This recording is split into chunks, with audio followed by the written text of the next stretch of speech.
Hello friends, అందరికీ నమస్కారం అండి. Welcome to MVSR channel. Friends, ఈరోజు మీ అందరికీ ఈ వీడియోలో ఇప్పుడే వచ్చినటువంటి ఒక ఫ్లాష్ అప్డేట్ గురించి చెప్పడానికే ఈ యొక్క వీడియోని అయితే చేస్తున్నాను. సో ఆ ఫ్లాష్ ఇంపార్టెంట్ అప్డేట్ ఏంటంటే, మన యొక్క ఏపీ రాష్ట్ర వ్యాప్తంగా మే నెలలో ఇవ్వబోయే పెన్షన్లకు సంబంధించి మన యొక్క ఏపీ ప్రభుత్వం అయితే ఒక కొత్త రూల్స్ అనేది విడుదల చేశారు. అయితే మనకు మే నెలలో పెన్షన్లు అనేవి వీరు మాత్రం తప్పనిసరిగా ఆఫీసుల దగ్గరికి వెళ్ళి తీసుకోవాల్సి అయితే ఉంటుంది.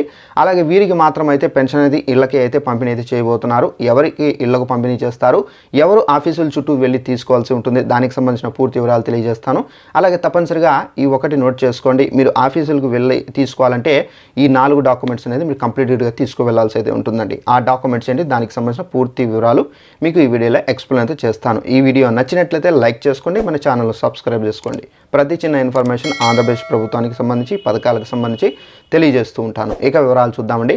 అయితే మన యొక్క ఏపీ రాష్ట్ర వ్యాప్తంగా పెన్షన్ల పంపిణీ అనేది మనకి ఏంటంటే ప్రతి నెల ఒక డిఫికల్ట్ సిచ్యువేషన్ అయితే ఏర్పడుతుంది. అయితే మనకు మే 1వ తారీఖున పెన్షన్లు అనేది మనకు ప్రతి ఒక్కరి పెన్షన్ అనేది ఇంటికే పంపిణీ చేస్తారు అని చెప్పేసి చాలామంది అయితే అనుకుంటున్నారు.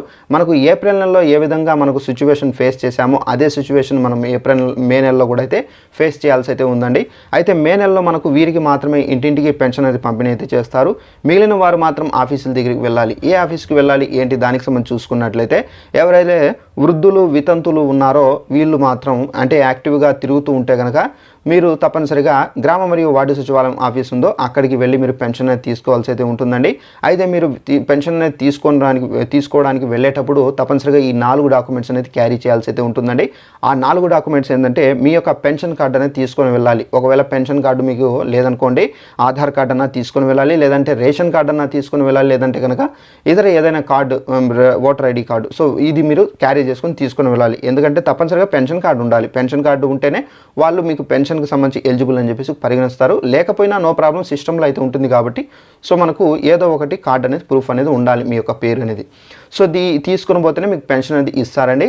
అలాగే మనకు ఎవరైతే వికలాంగులు ఉంటారో, హ్యాండిక్యాప్డ్స్, సో వీళ్ళకు మాత్రం గ్రామ మరియు వార్డు సచివాలయాల్లో అధికారులు ఉంటారు కదా, సో అధికారుల ద్వారా పెన్షన్ పంపిణీ అనేది చేస్తారండి. వాళ్ళే స్వయంగా ఇంటికి వచ్చి మీకు పెన్షన్ అనేది కార్డు అనేది చూసుకొని సో మీకు పెన్షన్ అనేది వేలిముద్ర అనేది వేసుకొని పంపిణీ అయితే చేస్తారు.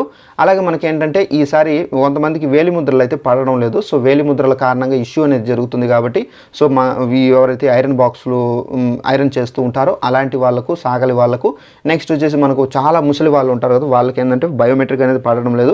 సో ఈ సమస్యను అయితే ప్రభుత్వం క్లియర్ చేశారు. ఇక నుండి బయోమెట్రిక్ ఎవరైతే పడదో అలాంటి వాళ్ళకు ఫేస్ అంటే ఫోటో తీసుకొని వాళ్ళకు పెన్షన్ అనేది ఇస్తారని.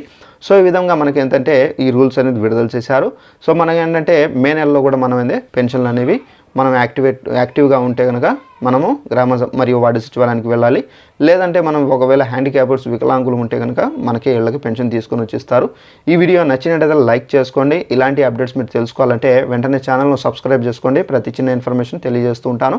Thanks for watching this video. All the best.